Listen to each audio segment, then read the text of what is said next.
It's such a shame none of our two teams are going to the World Series this year. Nope. Or not even close to winning the chip. Anyways, welcome to the Equinox. Today is October 30th, 2025. Matt Siriani, Carl Maglowski, Christian pushing the door closed and pushing the buttons for us. How are you everyone doing? Good. Awesome. How you doing, Christian? Not bad. Not bad? Okay, not bad is better than not good. So that's all good. So for those of you who don't know, Halloween is tomorrow. And for those of you who plan on having costumes with face paint on, especially if you're in New Jersey, be careful with the rain because the rain will take off your face paint for you, and I think that's the last thing you want. That's just a little Halloween quirk, brother. I am going out to a couple Halloween parties this weekend, so that should be fun. That's good. I'm dressed up as Shrek. All I need is the green face paint, the green ears, and the pillow right here underneath my shirt to make it look like a beer belly, because Shrek has a beer belly. He does. Oh, man. But anyway, in the spirit of our show, we have to get into college football first because that is the main meat and potatoes of sports right now. If you told me going into this year that Vanderbilt and Georgia Tech would be top 10 in the country, I would tell you you're absolutely crazy. And Vanderbilt's 7-1 for the first time since 1941. Georgia Tech, I forget the last time when they were 8-0, but they're both off to really great starts. And they're getting unsung almost because of how awesome Indiana is this year. And Fernando Mendoza looks like the number one pick in the draft. Right now. Wait until a couple weeks when they have to play Ohio State. Well, yeah. Well, I think both teams are going to make the Big Ten championship game, Ohio State and Indiana. But I made a bold take on a couple other platforms. I said Indiana can win the Big Ten. You think? Call me crazy because one thing you got to remember, the Big Ten championship is in Indianapolis. Okay. If they were to face Ohio State in the Big Ten championship, that's like a home game for Indiana. True, but remember what happened. I know different quarterback from last year, Curtis Work, and now Frank Mendoza. But still, last year they played them. Ohio State kept it close in the first half, and then second half they just ran away with it. Yeah. But this is a different team. And, Kurt Signetti has a lot to prove. I love the way this team is playing on all facets, not just offense, but also defense and special teams. This team is complete Indiana. And they have not had a Heisman Trophy winner in program history, and they're probably going to get it this year with Fernando Mendoza. Now, what I can tell you is this. Mm-hmm. If they're undefeated and they lose to Ohio State, they're going to get a home playoff game. Yes. Yeah. Because if you look at the way the new playoff format is now, the top 4 teams, regardless of conference championship, are guaranteed a bye. Right. And right now, you'd be weird if you told me Indiana is not one of the top 4 teams in the country. They are. Right now they are. We'll see what happens next week with the first CFP. Yeah, with the first CFP rankings and everything. I think, the first CFP rankings, they're going to come out, I think, next week, correct? Yes. On election day, yes. Wow. On election day. Yes.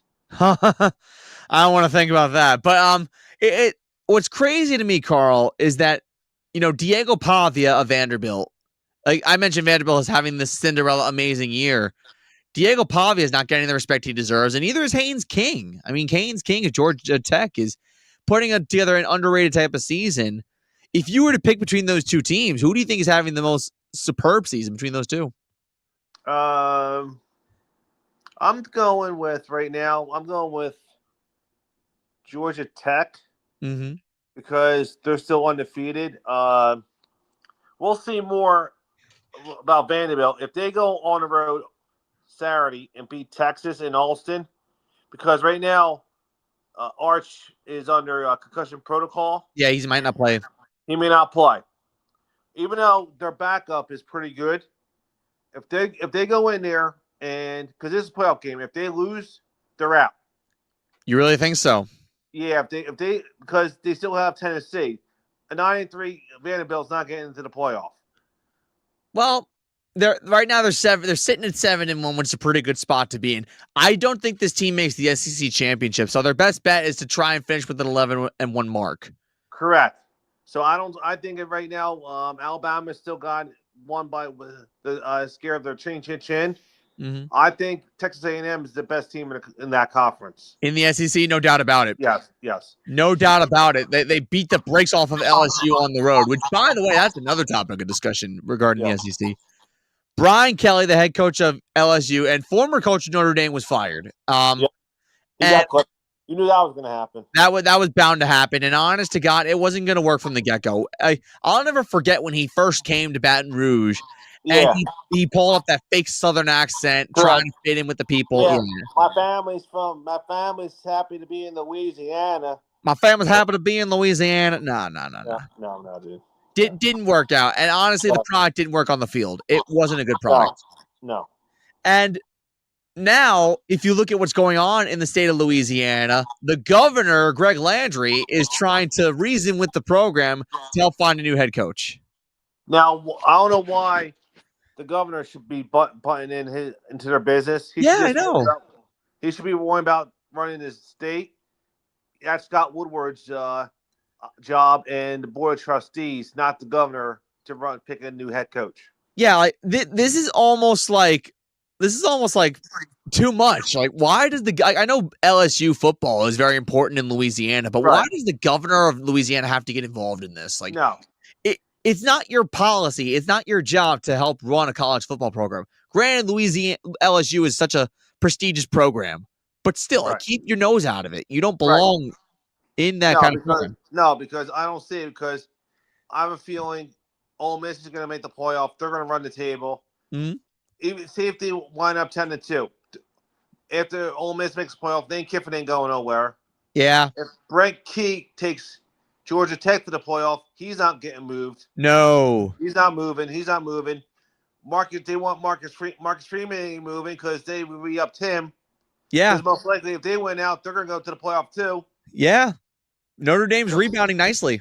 Yeah, so I don't know. They're saying maybe the Tulane coach, John Summerall, maybe. May go there, but I don't know. Florida, they need a new coach for Florida because Billy Napier got fired. Yep. And then Penn State, James Franklin got fired. Mike Norvell may get fired at the end of the year because they're not making a ball game, so he may get clipped. Nope. So I don't know who they're going to now. Matt Rule just signed an extension at Nebraska a little while ago, so he's not going to Penn State. So I don't know what. It's going to be a lot of open jobs. This is going to be a very interesting cycle at the end of the college season because, like, you got 3 highly talented programs looking for new head coaches in LSU, in Florida, and in Penn State. Penn State's the biggest surprise. Like, to me, I don't know about you, but I think Penn State's the most attractive job of the 3 because Penn State was on an upswing. They were doing great the last decade, and then they run into Oregon, and then the wheels fell off. But also, you look at James Franklin's track record as Penn State head coach. He hasn't necessarily won the big one over the course of his time there. No. So since Joe Paterno, no one else has been able to beat Ohio State and Michigan. That's who you got to beat. And now you have Oregon now since they joined the Big Ten. If you don't beat those 3, you're not going to get to the Big Ten. So you got Big Ten championship. So you have to go at least 10-2 to make the playoff. But they never beat Ohio State or Michigan the last couple of years. It's been several years since Ohio State and Michigan lost to Penn State. That's where the criticism of James Franklin kind of came into play. Now, as far as like who could pick up the job, I know Lane Kiffin. You mentioned Lane Kiffin might stay in Ole Miss, and I agree with you. There's going to be a lot of attractive offers. I wouldn't be surprised if like one of the NFL head coaches goes down to college and tries to make a name for himself there at the collegiate level. What would you think? Okay, here's another. I have another name out for you. What if, because he's having a bad year. What if Bill O'Brien says, you know what? I tried at BC. I can't win. What if Bill O'Brien wants to come back to Happy Valley? I wouldn't mind that at all. He has familiarity with the program. Hey, listen, if Greg Schiano could come back with Rutgers, then Bill O'Brien could come back with Penn State. Yeah, because last year they had not a decent record, 7-5. Their quarterback transferred. Yeah. This year, horrible season so far. We play Notre Dame plays them on Saturday. Notre Dame is a 4-touchdown favorite against them. Yeah. So I could see. I don't know if maybe he wants to continue to build, or maybe Penn State could try to pry him back. Who knows? Well, the way college football works is they want to cut off the growing programs down at their knees because they care about the big time programs. That's why when we have 3 major job openings available, the NCAA is scrambling because they want Penn State, Louisiana, LSU, and Florida to be relevant. The last time Florida was actually relevant was during the Tim Tebow days. Right. Also, Virginia Tech is available. Virginia Tech as well. So yeah. they're saying that maybe James Franklin could come to Blacksburg and coach Virginia Tech next season. Maybe. I heard James Franklin is also a favorite for the Florida job. Back in the SEC? Yeah, I heard his name pop up a lot. I think the NCAA is scrambling. Like, teams that have a vacancy at head coach, they're eyeing James Franklin because James Franklin took Penn State to heights that they haven't been to in a long time. But the problem with James Franklin is if you put him against the big boy teams, he doesn't get the job done. I would not want to. If I was him, go to Virginia Tech. The ACC is a lot more manageable to win than the SEC. 100%. Because Florida, you still have to play LSU every year, Georgia, Alabama, Texas A&M, Texas A&M. Who else in there? Oklahoma, Missouri, Tennessee. Yep. SEC is tough. It's tough. I'd rather go to Virginia Tech and maybe you have Clemson, but Clemson's on the decline. Yeah, big time. Miami is after this year. Carson Beck, he's out of here. So the only other power is maybe there is no power. Maybe you have Louisville, Pitt. You can win an SEC. Sorry, you can win an ACC, or being contention to make the playoff if you're in that conference than SEC. I can agree with that 100%, especially if you look at how the ACC has been this year. I mean, we've had 2 major disappointments in Clemson and North Carolina. Miami lost to Louisville, and they were a major favorite to win that one. Georgia Tech, they'll probably go undefeated in conference play unless they run into Miami in the ACC title game. Doesn't matter. They'll still get a home playoff game. If they're undefeated or 11-1, they're getting in. Now, let me ask you a question. This team came so close to beating Georgia last year. Do they beat Georgia this year? The game is in. I think, the game is at Georgia Tech. Yes. In Atlanta. Mm-hmm. I say they can. I say they can. Who does Georgia Tech play this week? Okay, so we'll pull that up right now. Christian will pull up the schedule for college football in week 10. Here we go. We are going to go scroll all the way down. Wednesday is past. Let's see if we can find Georgia Tech here. G Tech. Those are Ozempic articles. We don't need Ozempic articles. Go up. Georgia Tech on a bye. Wait, go down. Are they on a bye? They can't be. No. They can't be. They got to be playing. I guess so far, I'm not seeing them. Look at Pitt and Stanford in the ACC. There's no way. Maybe look at Georgia Tech's schedule, man. We're looking right now. Oh no, they play on the road against NC State. That's their schedule. Yeah, 7:30, NC State. Yeah, so they still have if they beat NC State, so that's 9. So they'll be 6-0 in the conference. Yep. Then I think who else they have after NC State? Click on Georgia Tech there, Christian. So after NC State, if we go to their schedule, they have 2 more ACC games. They have a few more. So after that, they got Boston College, and they got Pitt, and then they got Georgia. So if they they're going to beat BC. So if they beat Georgia, so if they beat Pitt, if they win, if they go, let's see, they have. Regardless, if they go 7-1, so they're going to beat BC, so that's 6. If they beat NC State, and then what's NC State? Then it's BC, and then Pitt. All right, so if they win Georgia Tech, and then now after Georgia Tech, do they have a bye or they play next week? So after let me just take a look at that again. I'm sorry, making you work, Christian. So they play NC State this week. The next week they're on a bye, then Boston College. So that's perfect. Yeah. Because now they could they have a late bye, and then they could get regrouped for the last 3. If they win if they went out and lose to Georgia, and even if they lose in the ACC championship game, I think they're still in. Yeah, I think so too, because right now I can't see anyone in the ACC that's actually good. Miami looked good, and then they ran into a freight train. Because I don't think Miami may even make the ACC championship game. It might be Louisville. What's Louisville have left? All right, so we got to go to the conference standings now. I'm making Christian work. So we got to go to schedule again, I believe, or standings. Yeah, standings might work. Yeah, just do ACC. Yeah, ACC. We'll go to like by conference. So you got to go to. Actually, no. Hold on. Let me see if the power of the phone can help out Christian here. Oh no! So what you can do is you go to NCAAF, and then you go to standings, and then the ACC should be. That's the AAC. Scroll down, and there you go. So Virginia is undefeated in conference play as well. That's another thing to keep an eye on. All right, so yeah. Now I know Virginia. Who does Virginia have left? Virginia. So you click on Virginia here. There you go. The second one. There you go. So we look at their schedule. They have the following: Cal, Wake Forest, and Duke, and then their final game is Virginia Tech. So they got 4 ACC games left. All right, so Cal. I think they're going to lose to Cal because they have to go to Berkeley this weekend. See, I kind of disagree with you on there. Cal is not as good as many people make them out to be. But Justin Wilcox's defense is pretty good, and then they got that freshman quarterback from Hawaii.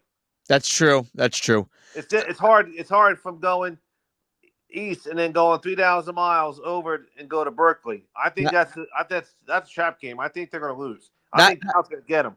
That's fair. I mean, this is one of the reasons why I don't like the realignment, because you got West Coast teams in Southern conferences. Like, it doesn't make sense. So that's my biggest problem there. Now, as far as other games go, we're gonna go through the rest of the college football games. I got him right here to help out Christian. Give him an assist. All right, so you gotta go to the schedule. The NCAAF schedule. So you just click on, there you go, schedule. There you go. So let's go over some of these games here. We're gonna go over the Power Four. North Carolina, Syracuse, who cares? Who cares? Penn State, Ohio State, not relevant anymore. No, Ohio State's gonna ball. What's the spread for that? 28, 28? The spread, it's somewhere around 28.5. I mean, that's probably like what it stands at. Vanderbilt. Actually, there's a way to go to the scores. Oh, wait, hold on. There's no spread next to that? Should be. Yeah. I think, hold on. If you go under. Oh, you got to go to scores. That's what you got to do. You got to go to scores. And then there you go. So the spread, Ohio State, Penn State is 20.5 points. Easy. They'll cover. That's an easy cover. Vanderbilt, Texas is the game that I'm eyeing on. That's a 3.5 point spread in favor of Texas. It was at 2, so it went up 1.5 points. All right, it's up at 3. It's up at 3.5. Because the last couple of weeks they've been winning over. They won in overtime at Kentucky and then at Mississippi State. Yeah, Texas has barely survived the last couple of games. You know what? If Arch don't play, I'm gonna go with the Commodores. You're going with Vanderbilt? Yeah, if Arch don't play, I'm going with Vanderbilt. Wow. All right, so we got other games. We got Big 12. We got West Virginia, Houston. Houston's top 20 is top 25 in the country. We got that. Keep going, Christian. Stay right there. Louisville, Virginia Tech. Indiana, Maryland. Should be a blowout. It's a 21.5 point spread in favor of the Hoosiers. But really the only challenge Indiana has for the rest of the season is, can they keep covering these spreads? Maryland. Man. 21.5 is a lot of points. On the road, too. On the road. I don't know how good I don't know how good Maryland is. They're just above 500. They're 4-3. I don't know what their who's their quarterback. I don't know this. I don't know the stats for them, so I can't give me. I'll probably just take the Hoosiers. I don't know if they'll cover. I think they cover. Next up, we got Georgia, Florida, easy 7.5. You mentioned Boston College, Notre Dame. That's a 28.5 point spread in favor of the Irish. And then if we keep scrolling down, Ole Miss, South Carolina. Not a lot of interesting games this week, I must say. Purdue, Michigan, Actually, no, here's one. Oklahoma, Tennessee is probably That's the big game of the week. that's the game of the week, and Tennessee's a 2.5 point favorite. I'm gonna go with the Volunteers. I'm gonna say Rocky Top as well because Tennessee needs a massive signature win in the worst way possible because getting blown out Alabama, which by the way, I was at that game when they played at Alabama, and they also lost to Georgia. That hurt them a lot, so they just can't lose moving forward. Right. And that might also mean they have to beat Vanderbilt in order to get a chance at the playoff. By the way, while we're on the subject of college, and I mentioned my trip to Alabama recently, let me just put something out there that I think a lot of people are gonna, this is a little gripe that I have to say. I love it when fans in college football go crazy, and I love it when they celebrate, and I love it when they, show their passion. But here's what pissed me off. I hate it how it's a tradition in Alabama where after you beat Tennessee, everyone in the stadium smokes cigars. And as someone who does not like to smoke and doesn't smoke and will never smoke, it just ticked me off because smoking is bad. It's bad for your lungs. It's bad for your body. I know they say drinking is bad too, if it's bad for your liver, but your lungs are something that you need to protect as well. I hear you now. Who went to the game besides you and Sammy? Just you two? It was just me, Sammy, and her parents. Chris, you wanted to say something about smoking? I mentioned it before. No, I'm just saying if you inhale cigar smoke into your lungs, you're special kind of stupid. Yeah, exactly. When I saw the cigars all across Alabama Stadium, I was like this. I'm not even joking. I was like this, holding my nose and mouth underneath my shirt as if it was the COVID pandemic. Because the last thing I wanted to do was inhale smoke. Down at Sammy's parents, did they smoke or no? No one that I was with smoke. Okay. Sammy didn't smoke. I didn't smoke. Her family didn't smoke. But I was surrounded by people who did smoke. And like I said, I was like trying to take cover on that one. I didn't want to inhale because secondhand smoking is bad. Now it's only when they beat Tennessee? It's only when they beat Tennessee. Now who made this tradition and when did it start? When did this tradition start? Oh, this has been going on since like the 40s. I think this tradition has been going on. Tennessee cigar. I think it's somewhere like the 1940s. 1961 was when it started. Now, so you're telling me 64 years you've been encouraging youth to smoke? No, I don't smoke. I haven't picked one up in a long time, but on certain occasions, maybe. But like a big stogie cigar like that, no. But like say if it's like a little, like a small or black and mild, maybe. But a big cigar like that, no. No, I wouldn't do it either. And I know a lot of people from the South. That's a tendency for people in the southern part of the country. People in the deep South, they love to smoke. Yeah. You're killing your lungs, guys. I mean, come on now. Protect your lungs.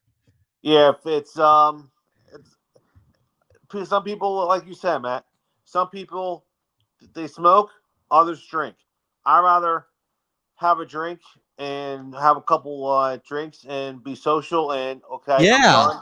At least I'm not. Yeah, I watch myself, but at least I'm not putting the stuff in my lungs. You know what I'm saying? I'd rather watch how much liquor I drink and drink responsibly than smoke. Yes. Anyway, we're going to move on now to Major League Baseball. We had a tremendous Game 5 by Trey Savage, the rookie pitcher for the Toronto Blue Jays, striking out 12 batters in 7 innings, only gave up 1 run. Blue Jays lead the World Series 3-2. Game 6 is tomorrow on Halloween night. Yes. And if the Dodgers pull it off in Toronto, there will be a Game 7 on November 1st. I think it's no offense to Loro Antonio, dude. Mm-hmm. But when they took care of Ohtani on Tuesday, yeah, when Vlad hit that home run and they beat Ohtani, and they followed up with last night with Trey Savage. Yep. I think the Blue Jays are going to clinch it. You know what? They're going to have the hometown crowd in front of them. And you can bet Canada is going to go crazy. And I want the Blue Jays to win more so than the Dodgers. I got friends from Canada who love the Blue Jays to death. Have been Blue Jay fans all their lives. Right. And they hardly were around to see a Blue Jays championship. Like there were some friends of mine from Canada that weren't even around for '93. Right. So because here's what they're going to do. They don't want to. They're going to try to do whatever they can to win tomorrow night because they don't want to have Scherzer go out for Game 7 on Saturday. yeah, Yeah. So I think 100%. they're going to try to do let ride Gosman as long as he can, and then if I have a feeling on say if they do play Game 7 on Saturday, I have a feeling that they may piggyback because they might do actually if they could do this, they could do I think with what Shane Bieber did on Tuesday, only allowing 1 run on 5 1/3 was huge. Let's say tomorrow night, let's say Gosman goes 7. Yeah. Okay? All right. They lose. The Jays lose. I don't know, 3-2. All right, but it goes normal 9 innings. But now everyone else is ready for Saturday, and then Schneider could use everybody. Well, there's one factor in the equation that you got to remember for Game 6. It's not even just Kevin Gosman doing his part. It's can the Blue Jays get to Yoshinobu Yamamoto, who's been electric this postseason. That's the thing. I would basically ride Gosman. Say whatever. Don't say if you're still losing. Use Gosman as long as you can, and then save that for Saturday because whatever. Oh, they might use Ohtani. So what? Vlad just took them deep. Yeah. So they can hit Ohtani. Yeah. So I'm not. They're going to win it. It all depends if it's going to be tomorrow or on Saturday. I want them to win because for those of you who are unaware, Major League Baseball is in a major stranglehold right now with the CBA agreement next year being due, and also the lingering threat of a salary cap, which people are not so happy about. Go ahead. So I'll let you finish your. I don't know if you saw this earlier, but there was this story that came out earlier on ESPN about the MLB PA. Okay. If you tell Christian to pull it up, and you can read it, it's pretty legit, dude. What publication? Who published the story? It's on ESPN, but do for today for baseball. If Christian goes on for MLB, and then you're gonna see MLB PA Players Association. I think had say $3.7 million, whatever, and they were doing stuff, and they're coming after them. Ooh. So if Christian pulls it up, you can see it, Matt. Okay, we'll see it right now. Hold on. Maybe there's is there like a news thing about? That's where I'm at. Tracking MLB. What is it that I'm looking at? What's the story, Carl? I'm sorry. Hold on here. Let me see here. Let's see. Hold on here. Let's go here. Hold on here. Hold on, guys. Take your time, buddy. Let's see. It's an MLB lawsuit. Is it an MLB lawsuit? Here it is. Feds investigate for-profit ventures that Major League Baseball Players Association sent millions. So the feds are the feds are investigating them. So it's saying federal officers are investigating a youth baseball company owned by the Major League Baseball Players Association that spent at least. Sorry, I was off. I said 3.7. It was 3.9 million, while holding few sparsely attended live events for kids. Sources familiar with the inquiry told ESPN. Ooh, the Florida-based Business Players Way has generated barely 6 figures in revenue since its founding in 2019.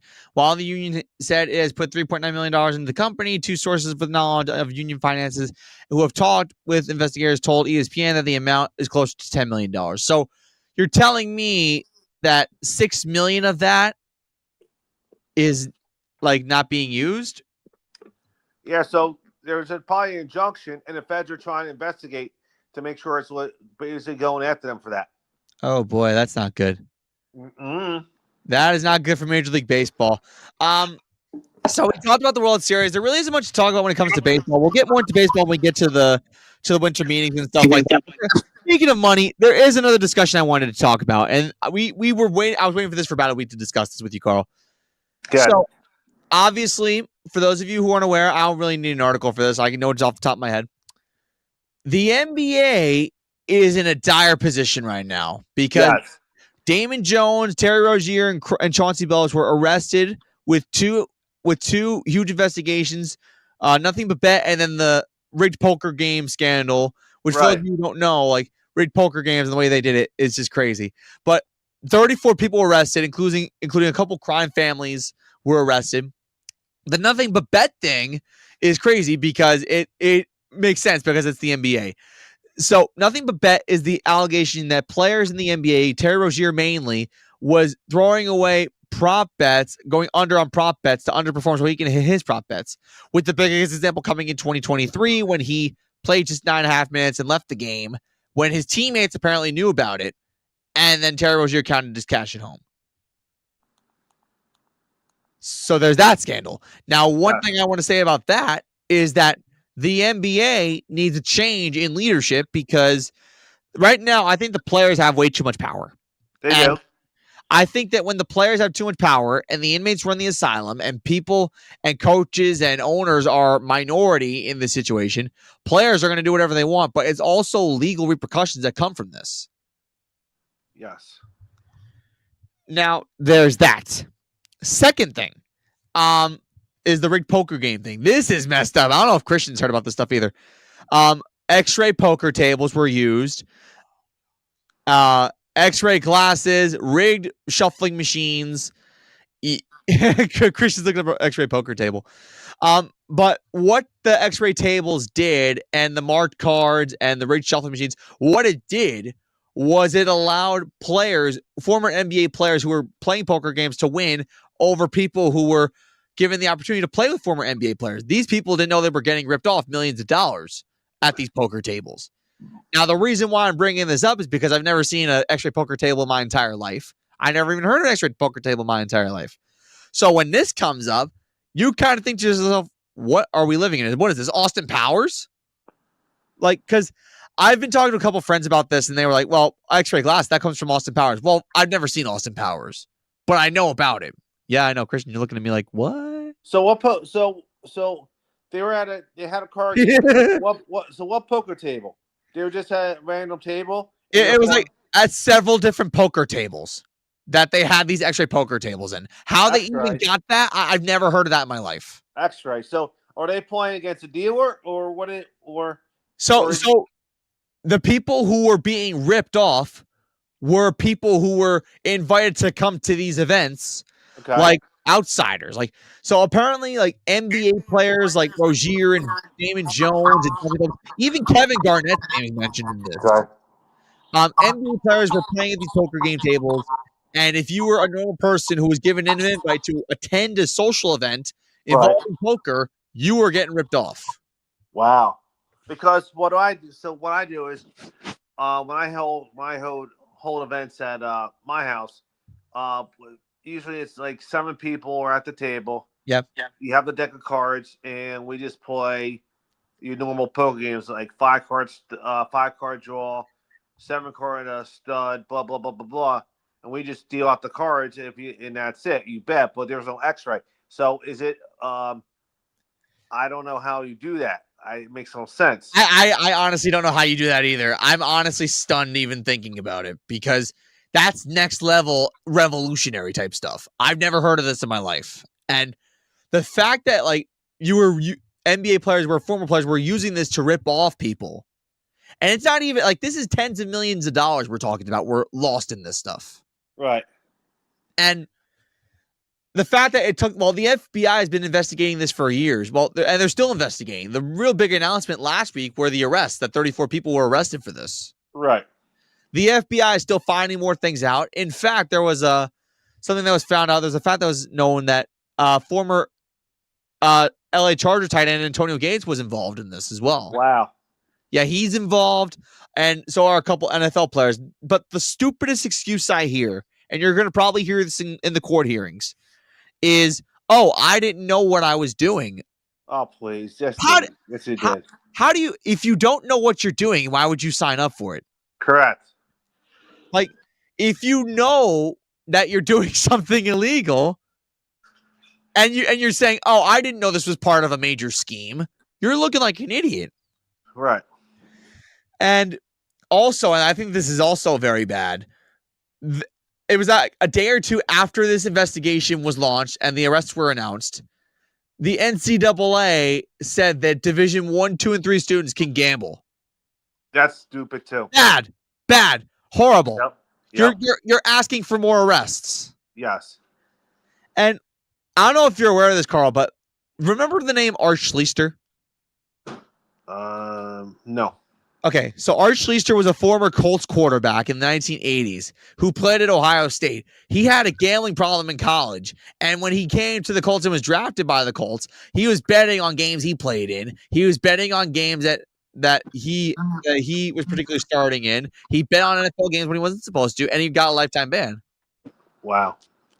So that's why, like, encouraging betting at the collegiate level is bad, because when these kids get the addiction and they come to college, they're gonna blow away money and do something illegal. I think I remember who. Excuse me. Go ahead. I think I know who you're talking about. I think he wore number 10. He did. And he played for Woody Hayes. Correct. Okay. So there's one. And then there's also the allegation, well, going back to 63 with the Paul Horning stuff. And then you also have, obviously, Pete Rose is a big example. Right. And then the 1919 Black Sox scandal. Hell, I think an umpire in Major League Baseball was fired earlier this year for gambling. So gambling, I've said this before, gambling is a disease. If you don't treat it correctly, if you don't watch what you're doing, you're going to become addicted and you're going to lose millions of dollars. Correct. I hear you. Yeah. I mean, yeah, 100%. Like, that's why I don't really like to gamble. Like, yeah, I give out spread picks and stuff like that, but I don't actually bet on these games. If I bet on these games, well, first off, let me just full disclosure. If you see me do sports betting and you take my advice, I don't do the bets. I don't actually place the bets. I'm giving you advice, but that doesn't mean I'm actually betting. And I think it's important to know for everyone out there that you have to gamble responsibly. You have to watch after your money. And there's a guy who does a show at Ryder right before we go on. I forget his name, but he talks about spending money responsibly and taking care of your financials of your financial situation. Gambling millions of dollars illegally, legally, if you lose, you're screwed. Yep. So I think it's important that I put that out there. And unfortunately, people don't listen. Some people just have an addiction. And that's why they say, if you have an addiction, call 1-800-GAMBLER. Yes, they do. And that's where you got to be careful. Now, I know I wanted to get that a little bit out of the way, but as far as like an NBA actual playing standpoint, Carl's Philadelphia Sixers are undefeated right now. They are. VJ Edgecombe looks really good. He is. And I think that Tyrese Maxey is clearly the leader, the vocal guy of the locker room, not Joel Embiid. So that's obviously promising to hear. Yes. And we're approaching the play-in tournament, or not the play-in tournament, the in-season tournament tomorrow. Yes. Which I'm kind of iffy on at this point. I know we've had it for a couple of years now, but yeah. Like, if anything, it's like a little incentive for playing. That's really what it is, especially for those who win the in-season title. Right. I don't like it because tomorrow the Sixers play and they're on Prime. Prime. That's another story in its own right. Yeah, I like how they have it. Okay, Tuesday. Okay. Tuesday they have NBC. Yes. Okay. Why is Wednesday and Thursday back to back on ESPN? Why? Sorry, it wasn't was last week because it was opening week. Yeah. It was only last night. So why can't they do? Okay. Why can't ESPN be tonight? ESPN could do Wednesdays. Yeah. And Fridays, and put Prime on Thursday.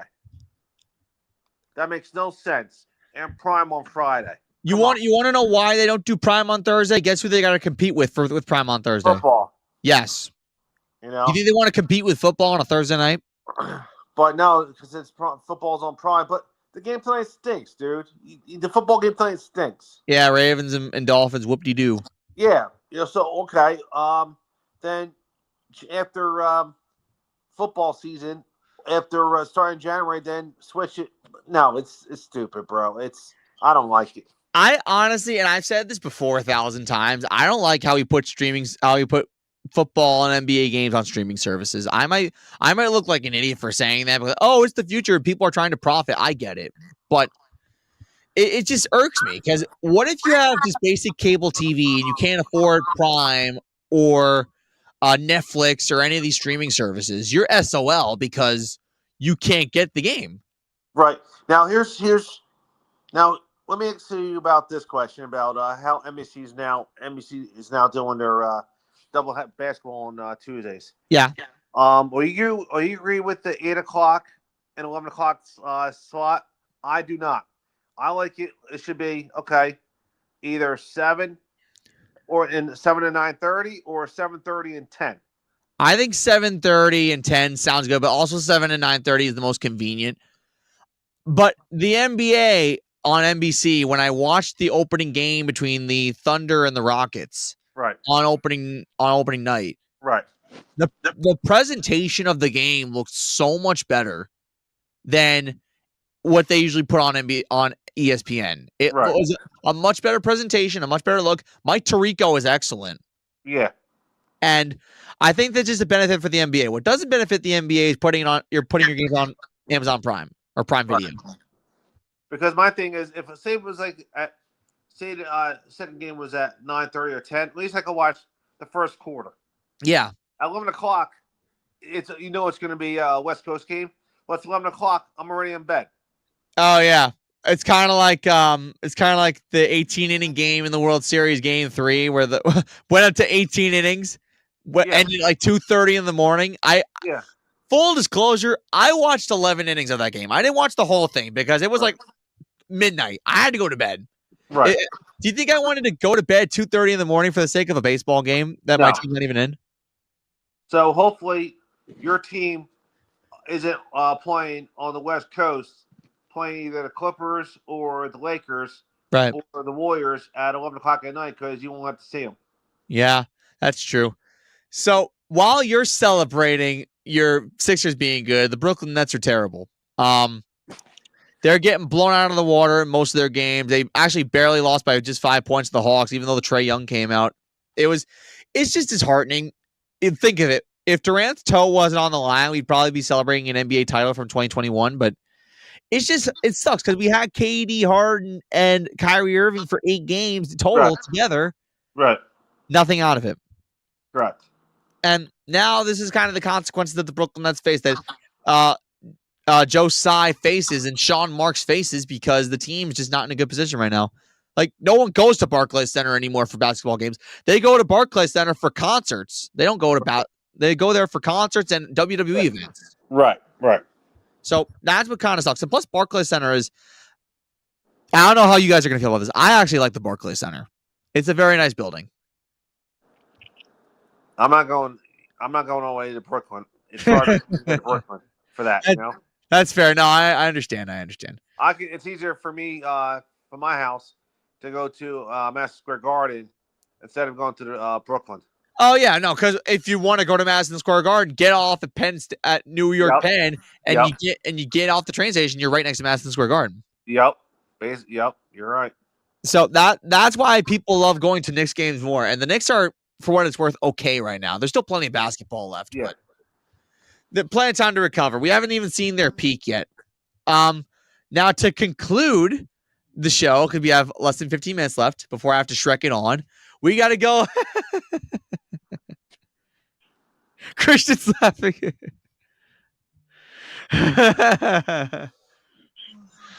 to the NFL picks, please, Christian. We're gonna go to our NFL picks. We're gonna go based on spread. That's usually how we do it. We're gonna start off with Thursday Night Football. The Ravens at the Dolphins. Who cares? Ravens -7.5. They should be getting Lamar Jackson back. Carl, you start. Yeah, Lamar is supposed to be playing tonight. Okay. You want to take Baltimore? Or you want to take Miami? I'm gonna go with Baltimore. I'm taking Baltimore as well, and I'm actually shocked that Mike McDaniel hasn't been fired yet. Next up, we got the 1 o'clock slate. We got the Bears at the Bengals. Chicago -2.5 on the road. They were both bad last week. My thing is against the Bengals. How do you lose a big lead to the Jets?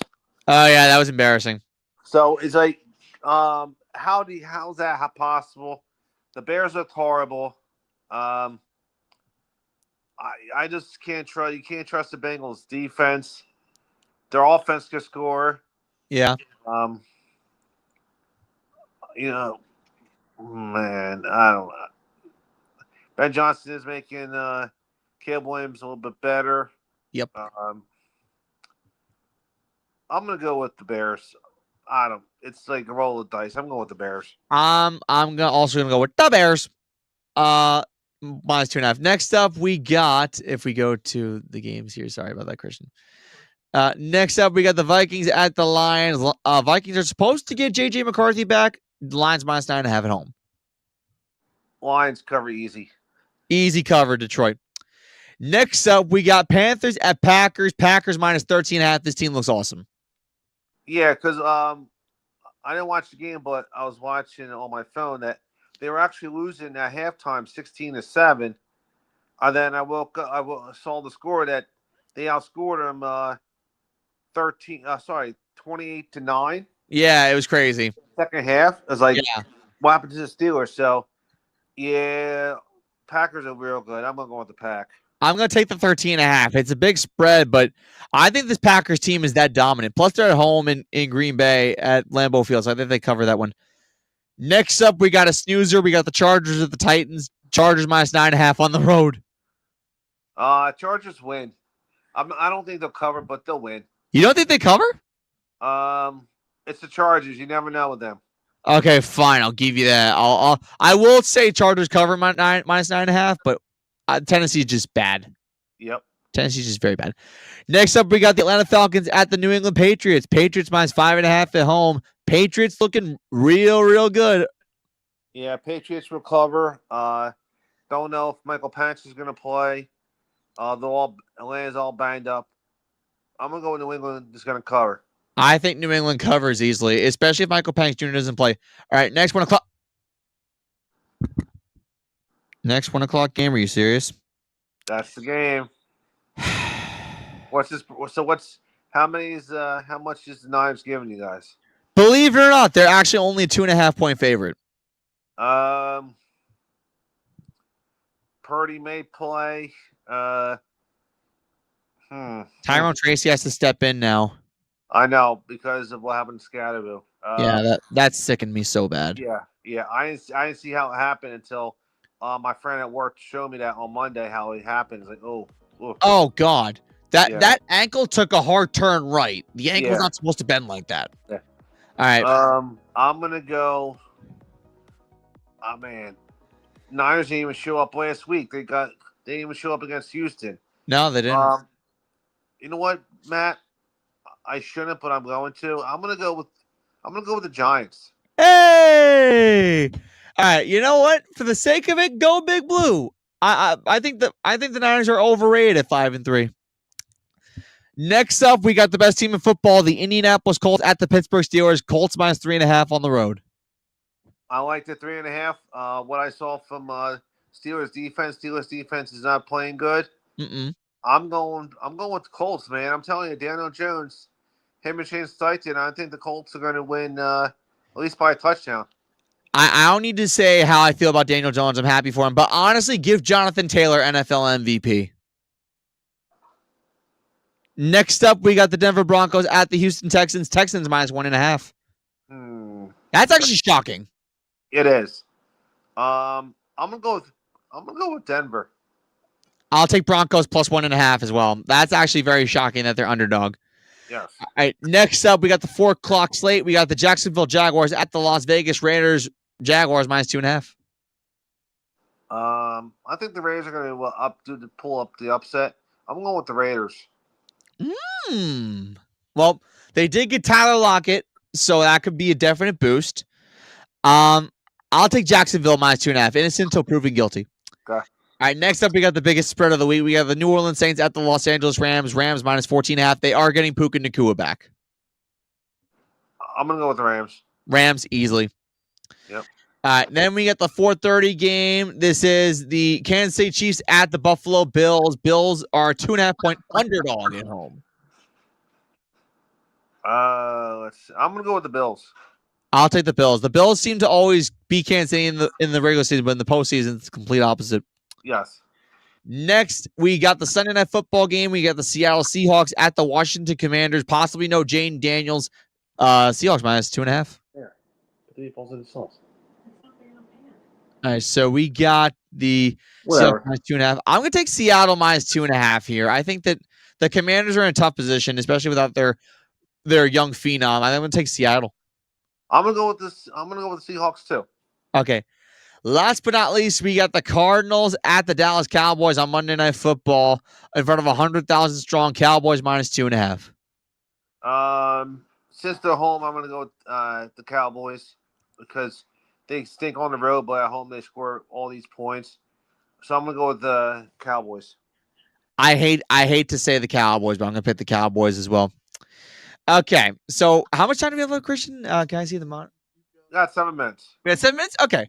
So for those of you who are unaware about the Equinox, we have been doing this show since late last year is when we started.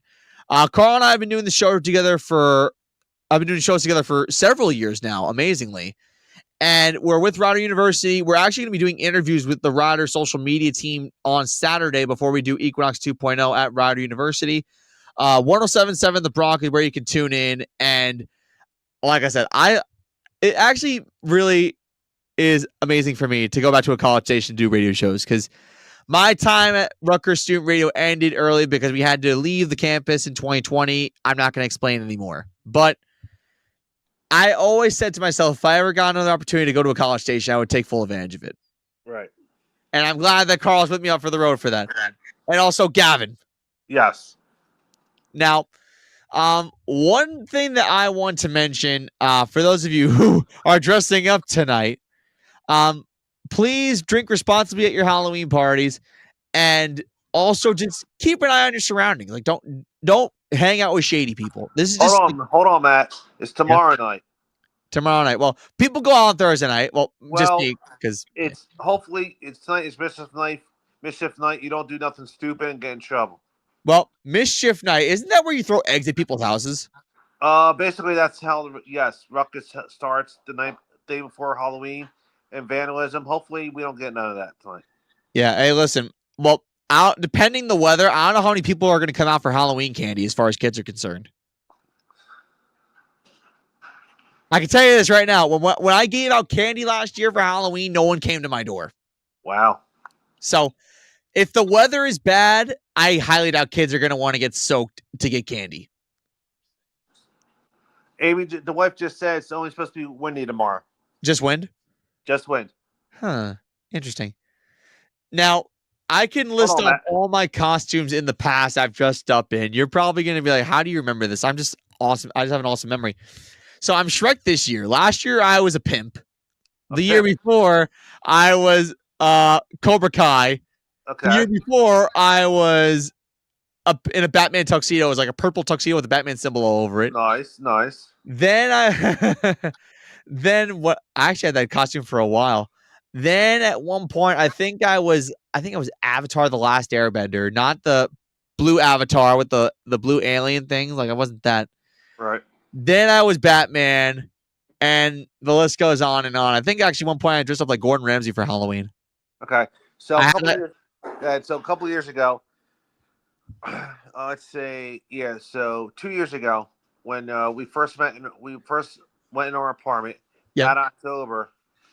We were a league of our own. Mm. Last year, she had to work. I was a lumberjack. All right. Last week, we were at. We had a Halloween party at my house. But you had a party. Yeah. We were scarecrows. Okay. The party we're going to on Saturday, we're going to be a league of their own again. Okay, that's nice. What's that? Your softball team's party. Yeah, so it's my softball team's party. I'm going to. Oh, nice. Yeah, How did you do this year? So in the fall we were in 6th place and we lost in the first playoff game. So it drives me nuts. So we were winning 10-1 after the second inning. Had hit a nice bomb over the left fielder's head. I had 2 hits in a row. Yep. And then after the second inning, we just fell off the cliff. We got beat. Wow. Yeah. That's unfortunate. That's unfortunate. Yep. One thing that I gotta mention, and I think this is with everybody, Halloween is great. If you go to as many Halloween parties, just watch what you drink. I say this all the time, but like alcohol is not always the answer for having a fun time. Also, smoking is not the answer to having a good time. And what am I doing on a Thursday night? Why am I saying tonight? Because I'm going to Chubby Pickle karaoke this evening and having a costume contest. Now, have you seen the owner at Chubby Pickle? So it's funny. He actually appeared at the karaoke last week. I don't know if he's going to appear this week. I want to talk to him because you have to talk to him. Yeah, because Ming knows the guy. I've been like putting in like I've been waiting. Like I actually lost sight, but now that you mentioned, I should probably talk to the guy at Chubby Pickle, the owner. His name is Adam.